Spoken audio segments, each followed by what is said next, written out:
La tabla periódica. Reacciones y relaciones. Los átomos son los bloques que construyen el universo. Los científicos han identificado a 90 tipos diferentes de átomos o elementos y han sido capaces de producir 19 o más en laboratorios atómicos. Todos los elementos tienen propiedades físicas y químicas diferentes. Con objeto de estudiar esas propiedades físicas y químicas, los químicos desarrollaron la tabla periódica. Una vez que se aprende a leer la tabla periódica, nos puede dar valiosa información sobre los elementos que constituyen nuestro universo. La tabla periódica se divide en 109 cuadros. Cada cuadro representa a un elemento. Hay 18 columnas y 7 filas. Las cajas de la tabla periódica tienen 4 colores diferentes. Los cuadros azules indican que el elemento es un gas cuando está en su estado natural. Los cuadros amarillos indican que los elementos son sólidos en su estado natural. El color anaranjado identifica los elementos que son líquidos en su estado natural. Solo hay 2 de este color, el mercurio y el bromo. Los cuadros verdes representan a los 19 elementos que han sido creados artificialmente por el hombre en laboratorios atómicos. Dentro de cada cuadro hay 1 o 2 letras abreviadas para el elemento. Esas abreviaciones conforman un lenguaje global usado por los químicos cuando escriben ecuaciones químicas y documentan sus experimentos. La mayoría de esas abreviaciones son símbolos que se derivan de los nombres griegos o latinos de los elementos. Arriba del símbolo del elemento se encuentra el número atómico del elemento. Los elementos están constituidos por 3 partículas importantes: los protones, los electrones y los neutrones. El número atómico indica el número de protones que hay dentro del núcleo de un elemento dado. El hidrógeno tiene asignado el número 1 porque solo tiene un protón. El helio tiene 2 protones y tiene asignado el número atómico 2, y así sucesivamente para los demás elementos. En un átomo eléctricamente neutro, el número de electrones y protones es igual. El número que aparece debajo del símbolo del elemento indica su masa atómica. La masa de los protones, electrones y neutrones es la misma en cualquier elemento. Los neutrones y los protones tienen aproximadamente la misma masa, mientras que los electrones tienen una masa que es de 1.860avo la de un protón o neutrón, y por lo tanto no contribuyen significativamente a la masa atómica de un elemento. La masa de un protón o neutrón es equivalente en aproximadamente 1 unidad de masa atómica o UMA. Cuando comparamos la masa atómica del hidrógeno y del helio, notamos que hay diferencias significativas. El hidrógeno, que tiene un protón en su forma más común, tiene una masa atómica de 1.0079, mientras que el helio, que tiene 2 protones, tiene una masa atómica de 4.0026.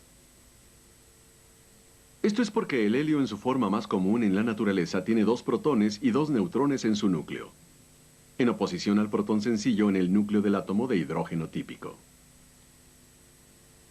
Mientras que varios elementos tienen un número igual de protones y neutrones, otros, como el estaño, tienen considerablemente más neutrones que protones. En promedio, el estaño tiene 68 neutrones en comparación con sus 50 protones. Dado que los neutrones no tienen carga, no afectan el equilibrio eléctrico de los átomos del elemento. Muchos elementos se encuentran en la naturaleza en desequilibrio entre neutrones y protones. Cada uno de esos elementos con un número de neutrones diferente se llama isótopo. El mercurio tiene 7 isótopos conocidos y el oxígeno tiene 3 isótopos. Hay otros elementos con isótopos. En la naturaleza, el número de isótopos de los elementos se acomodan dentro de una proporción fija. Por ejemplo, el hidrógeno tiene un isótopo, el deuterio, que es un átomo de hidrógeno con un protón y un neutrón. Solo 1 de cada 6.000 átomos de hidrógeno es un isótopo deuterio del hidrógeno.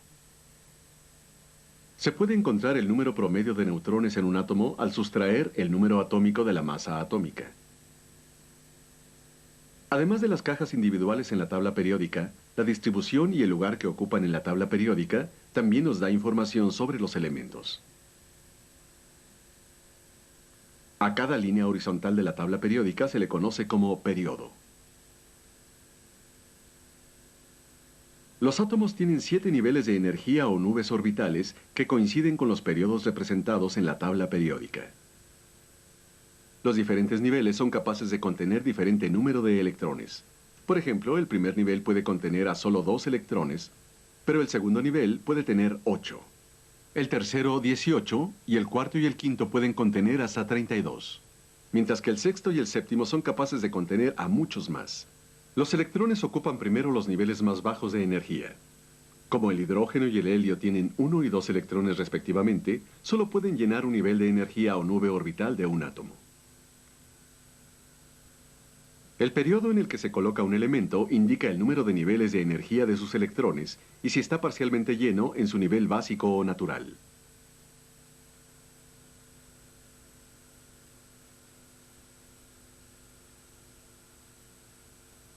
Los 3 primeros periodos de la tabla periódica no están completamente llenos.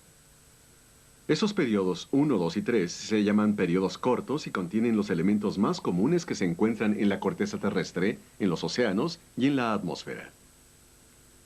Esos elementos son el oxígeno, el nitrógeno, el carbón, el hidrógeno, el magnesio y el sodio.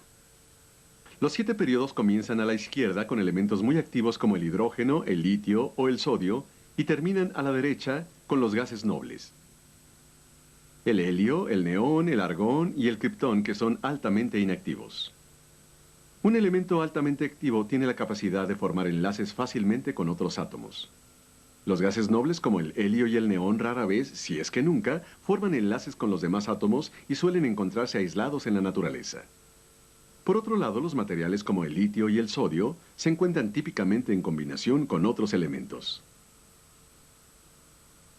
Buena parte de la naturaleza física y química de los elementos se determina con la configuración de los electrones que orbitan el núcleo de un átomo. Los gases nobles no reactivos, el helio, neón, argón, criptón, xenón y radón, tienen 8 electrones en su nivel exterior, excepto el helio que solo tiene 2. Esta configuración de 8 electrones en el nivel exterior de un átomo se conoce por octeto. La existencia de un octeto hace que el electrón del nivel energético exterior de un átomo evite que reaccione con los electrones de niveles energéticos exteriores de otros elementos. A los elementos que les falta 1 o 2 electrones para lograr un octeto, y aquellos a los que les faltan 6 o 7, tienden a ser los elementos más reactivos. Las columnas de la tabla periódica se llaman grupos o familias. Cada miembro de una familia tiene una configuración electrónica similar. La configuración atómica de un electrón afecta la facilidad con la que el átomo pierde o gana electrones. La facilidad de ganar o ceder electrones determina lo reactivo que es y su facilidad para formar compuestos. Iniciando con el periodo 4, notamos que se agregó una nueva familia o grupo. Esos elementos tienen configuraciones electrónicas que son diferentes a cualquier elemento en los 3 primeros periodos. A esos elementos se les conoce como elementos de transición. Todos los elementos listados en la tabla periódica pueden dividirse en 4 categorías mayores: metales, metaloides, no metales y gases. Todos los miembros del grupo 1 al grupo 12, con excepción del hidrógeno en el grupo 1, son metales. Los miembros del grupo 13, como el aluminio, y los miembros del grupo 14, estaño y plomo, también se consideran metales. Todos los metales comparten ciertas cualidades como la capacidad de conducir calor y electricidad, la maleabilidad, que es la capacidad de ser moldeado, y tienen brillo. Cuando se va de la izquierda a la derecha en la tabla periódica, los metales tienden a ser menos reactivos. El grupo más alejado a la izquierda y por lo tanto el más reactivo encierra a los metales alcalinos. Estos elementos son tan reactivos que nunca se encuentran en la naturaleza si no es en compuestos. Además, el sodio, el litio y el potasio nunca se encuentran en su estado metálico porque son muy reactivos. Por ejemplo, cuando se exponen al aire, el sodio puro se convierte rápidamente en óxido de sodio. Y cuando se expone al agua, el sodio reacciona violentamente produciendo hidróxido de sodio e hidrógeno. Los compuestos creados con metales alcalinos suelen ser muy diferentes a los metales alcalinos que los forman. Tal vez el compuesto más común del sodio es el cloruro de sodio o sal, que se encuentra en grandes cantidades en el agua salada de los océanos y también en depósitos como este que cubre una buena parte de Utah, cerca del Gran Lago Salado. El sodio se usa en las lámparas de vapor de sodio en las autopistas para penetrar la densa neblina. El sodio también se usa en la preparación del titanio, que es una estructura metálica muy fuerte que se utiliza en los motores de aviones y en su estructura. La combinación de potasio y sodio suele usarse como refrigerante en los reactores nucleares, así como en la producción de productos de vidrio para el hogar y la industria. Las celdas fotoeléctricas suelen estar hechas de metales alcalinos debido a su capacidad de perder electrones y de dar inicio al flujo de electricidad. Los iones de sodio y potasio también se encuentran en los fluidos corporales y son importantes para el bienestar del cuerpo humano, al igual que el magnesio y el calcio, que se encuentran junto a los metales alcalinos en el grupo 2. Los miembros del grupo 2 se llaman metales alcalino-térreos. Los metales alcalino-térreos son los siguientes metales más reactivos en la Tierra y no se encuentran naturalmente solos. También es importante que el magnesio se encuentre en las moléculas de la clorofila, que es importante para el proceso de la fotosíntesis, que es la base de la vida en la Tierra. El magnesio y el calcio tienen un gran valor para la industria. Las aleaciones de magnesio son fuertes y ligeras, por lo que son ideales en la fabricación de aviones y automóviles. El calcio se usa en la fabricación del acero y actúa como agente endurecedor con el plomo. En la naturaleza, los grandes depósitos de carbonato de calcio se presentan en rocas como en la piedra caliza y el mármol. Al colocar la piedra caliza en un horno, se puede obtener cal que se usa en el cemento y el concreto. En los metales de transición, algunos grupos son de particular interés.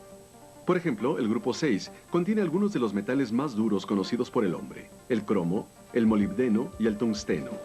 Todos estos metales son capaces de producir aleaciones extremadamente fuertes cuando se combinan con otros metales, aunque el tungsteno es particularmente duro aún por sí mismo. El cromo se usa en la fabricación de acero inoxidable y es muy bueno para estañar. El tungsteno tiene un punto de fusión elevado cercano a los 3460 grados Celsius o 2 veces el del acero. El tungsteno se usa como filamento en las bombillas de luz y en la producción de acero de tungsteno ultraduro. El primer miembro del grupo 8, el hierro, es un elemento particularmente importante que se ha usado ampliamente en la manufactura desde la Revolución Industrial. El hierro es el segundo metal más abundante después del aluminio, pero es más fácil de obtener que el aluminio. La relativa abundancia del hierro, su capacidad de ser magnetizado, su fuerza y su capacidad de combinarse con otros elementos para formar aleaciones hacen del hierro y de sus metales derivados los metales más usados del mundo. En su estado no combinado, el hierro es reactivo a la humedad y a la sal del aire y forma un óxido llamado corrosión. Esto se supera al combinar diferentes metales con el hierro para formar aleaciones resistentes a la corrosión. Por ejemplo, el hierro fundido es una aleación alta en carbón y silicio que resiste la corrosión. El cromo y el acero se combinan para formar un acero inoxidable resistente a la corrosión. Otro grupo de metales son los elementos que se encuentran en el grupo 11, que contiene cobre, plata y oro. Esos elementos suelen llamarse metales acuñables porque su resistencia a la corrosión los hace ideales para usarse en monedas. Todos los metales acuñables son excelentes conductores de la electricidad. La mayor parte de los cables eléctricos contienen cobre y los contactos de los equipos de video y audio están platinados con oro.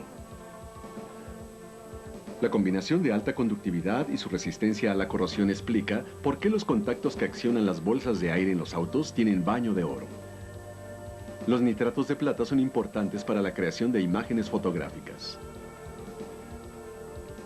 Los miembros del grupo 12 también son altamente resistentes a la corrosión. Este grupo incluye al zinc, al cadmio y al mercurio.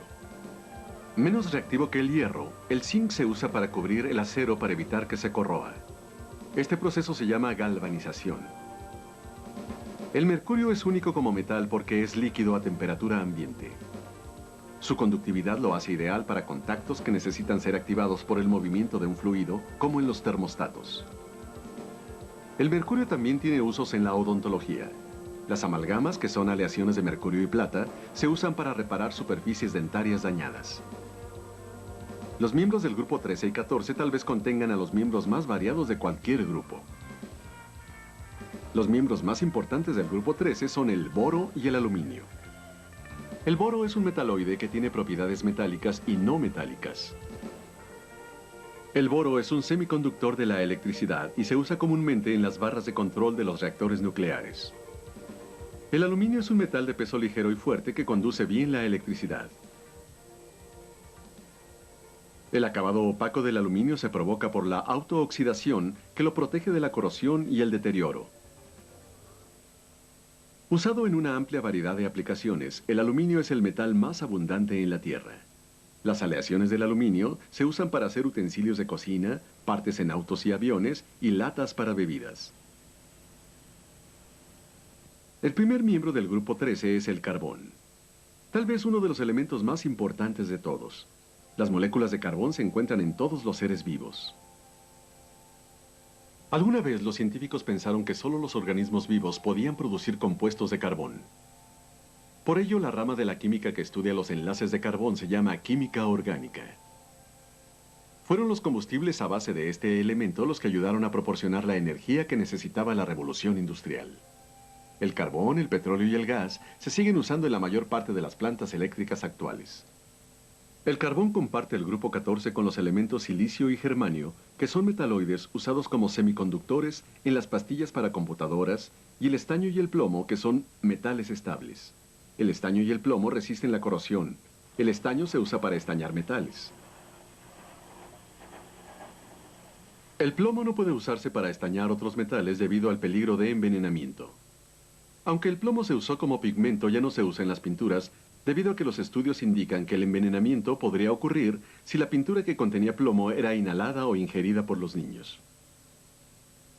Se tiene la hipótesis que el envenenamiento con plomo fue el primer tipo de contaminación, ya que el Imperio Romano usó el plomo en los vasos de cerámica y en la construcción de acueductos que llevaban el agua al Imperio Romano.